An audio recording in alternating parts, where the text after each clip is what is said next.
Chapter 1 में जो last topic आपकी आ जाती है वो आ जाती है आपकी टैक्सोनॉमी। आखिर जो अरेंजमेंट हम ऑर्गेनिज्म का करेंगे, जो क्लासिफिकेशन करेंगे, आखिर हम किस बेसिस पे करते हैं। तो ये जो तरीका है वो सदियों से चली आ रही है। आज जरूर है कि हम लोग मॉडर्न टैक्सोनॉमी को फॉलो करते हैं और वहाँ पर हम लोग सेवन किंगडम ऑफ क्लासिफिकेशन को टेक करते हैं, एनिमल किंगडम से लेकर अपने स्पेसीज तक। परंतु शुरुआत में ऐसा कुछ था नहीं, है ना।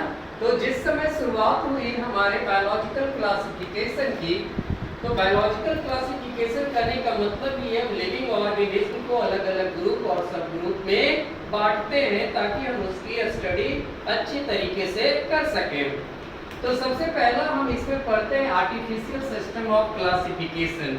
ये नाम से ही पता चलता है कि ये एक आर्टिफिशियल है, यानी कि ये सिर्फ और सिर्फ आपके विजुअलिटी पे, है ना, डिपेंड करेगा। जो जैसा देखा उसने वैसा कहा। तो सबसे पहली बात आती है हमारे एरिस्टोटल साहब की, जिन्होंने एनिमल को उनके आवास के बेसिस पे 3 तरीके से बांट दिया। इनका मानना था कि इस दुनिया में 3 तरीके के जानवर हैं, पानी में रहने वाला, जमीन पे रहने वाला और हवा में रहने वाला। यानी कि अगर आज के डेट से इस तीनों क्लासिफिकेशन को देखें तो एक एक्वेटिक ऑर्गेनिज्म है, एक टेरेस्ट्रियल ऑर्गेनिज्म है और एक एरियल ऑर्गेनिज्म है। ये ऑर्गेनिज्मों को बांटने का काम किसने किया है? एरिस्टोटल ने किया है। तो नीट के चैप्टर में अगर आपसे पूछा जाता है कि एनिमल को आर्टिफिशियल तरीके से, है ना, लैंड, वाटर और एयर में किसने बांटा है, तो आपका सिंपल सा जवाब होना चाहिए Aristotle. Second one is Theophrastus. ये भी बहुत बड़े, है ना, रिसर्चर रहे, बॉटनिस्ट रहे हैं और जानते हो जो जिस फील्ड का होता है वो उसी फील्ड में काम करके जाता है। तो थियोफ्रास्टस बहुत बड़े बॉटनिस्ट थे और उन्होंने प्लांट को 3 भागों में बांट दिया है, ट्री, हर्ब्स और सर्ब्स। ठीक है, आप जानते हो कि पेड़ किसे कहते हैं? पेड़ हम उसे कहते हैं जो वुडी होते हैं, है ना, जो एनुअल होते हैं, जो बड़े होते हैं, उसे हम पेड़ कहेंगे जी। श्रब्स हम कहेंगे उन छोटे पौधों को, है ना, जिनमें वुडी स्ट्रक्चर देखने को नहीं मिलता, और श्रब्स हम कहेंगे उस घास फूस को जो बहुत ही सॉफ्ट होते हैं। तो थियोफ्रास्टस ने एरिस्टोटल के दिए गए क्लासिफिकेशन के बाद इन्होंने भी प्लांट को 3 भागों में बांट दिया। बोला ठीक है बाबा, तूने एनिमल को 3 भाग में बांटा तो मैं भी तो एक बॉटनिस्ट हूँ, मैं भी प्लांट को 3 भागों में बांट देता हूँ, बड़े पेड़, झाड़ी और घास फूस। ठीक है, तो थियोफ्रास्टस को याद रखनी है कि सबसे पहले आर्टिफिशियल क्लासिफिकेशन में प्लांट को बांटने वाला जो बंदा रहा वो हमारा था थियोफ्रास्टस। उसके बाद एक नाम आता है जॉन रे का। एक्चुअली में जॉन रे ब्रिटेन के रहने वाले बहुत बड़े, है ना, पादप वैज्ञानिक थे, यानी कि बॉटनिस्ट थे।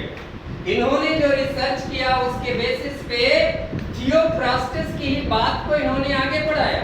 बोला कि सर आपने सिर्फ श्रब्स करके उसे छोड़ दिया, है ना, झाड़ियां करके छोड़ दिया, चलिए मैं थोड़ा उसे और आगे बढ़ा देता हूँ। ये झाड़ियां जो होती है ना सर, वो 2 तरीके की होती है, एक तल्ली बीज पैदा करने वाला और 2 तल्ली बीज पैदा करने वाला।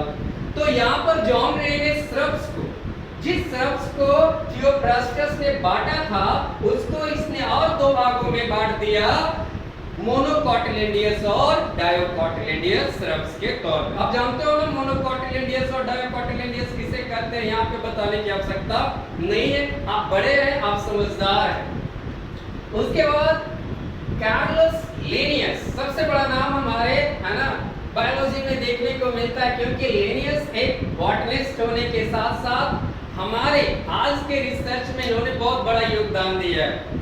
क्योंकि आज जिस भी चीज को हम बहुत अच्छे तरीके से खास करके बॉटनी में समझ रहे हैं, ये लिनियस का ही देन है।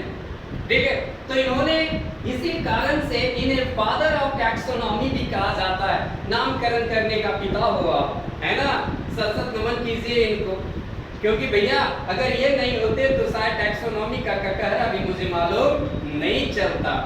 तो कार्लस ने ही बाइनोमियल नोमेनक्लेचर को एस्टैब्लिश किया। इससे पहले मैंने आपको बताया था ना कि जो लिनियस बाबा हैं उन्होंने ही दो नाम पद्धति को सुचारू रूप से एस्टैब्लिश किया कि कैसे आप जीनस और स्पीशीज का दो नेम लोगे और किसी का नामकरण करोगे।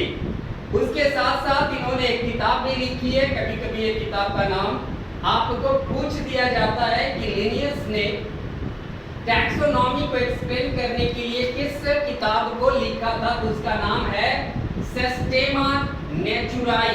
सिस्टेमा नेचुराई। एक्चुअली में ये नीट में भी पूछ चुका है कि लिनियस के द्वारा, है ना, वो कौन सी बुक लिखी गई थी जिससे वो टैक्सोनॉमी को एक्सप्लेन किया। तो आपका जवाब होना चाहिए सिस्टेमा नेचुराई। ओके, कोई दिक्कत है आपको?